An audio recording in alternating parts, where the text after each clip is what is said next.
Hey everyone. This past weekend in our series about the Lord's Prayer, we talked about thy will be done.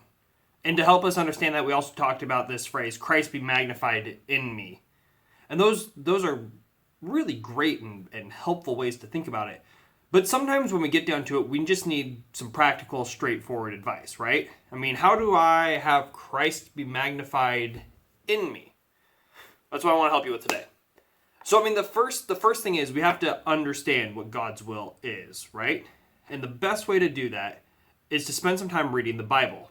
I mean, God made sure that this collection of books has been preserved and recorded for us now 2,000 years after Jesus was here.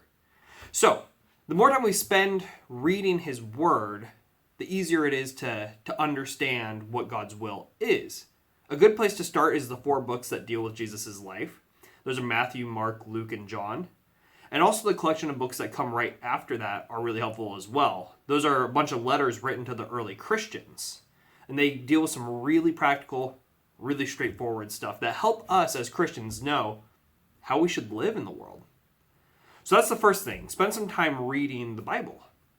After that, we should spend time talking with God. We should spend time praying with him, asking him to open our eyes, open our hearts up to see his will and change our attitude about what we see around us. Help our hearts to look like his. So we spend time reading his word, we spend time talking to him, and we spend time listening to him. It's going to be easier and easier to recognize what God's will is. So after reading the Bible, after spending time talking to him, the next part is just doing it. And I know that's easier said than done. And last week we talked about this verse, Micah 6, verse 8, where it says to act justly, love mercy, and walk humbly with God. And we talked about using that as a guide for our actions. So once we know what God's will is, it's pretty easy to do those things, especially to act justly. And so I again encourage you guys, as you're thinking through this, how do I do God's will? How do I make God's will here on earth the same that it is in heaven? Just ask yourself, am I doing those things? Am I acting justly? Am I loving mercy? Am I walking humbly with God? And the answer is, if you say no, then you're trying to bend God's will to look like your own. And that's a losing battle. We're never going to win that one.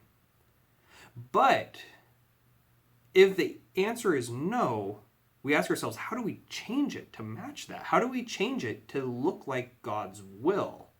How do we change our hearts to match his? Because that at the end of the day, that's what we want. We want our thoughts, our words, our actions to match those of God's will. That's why we pray, thy kingdom come, thy will be done on earth as it is in heaven. Have a great week, everyone.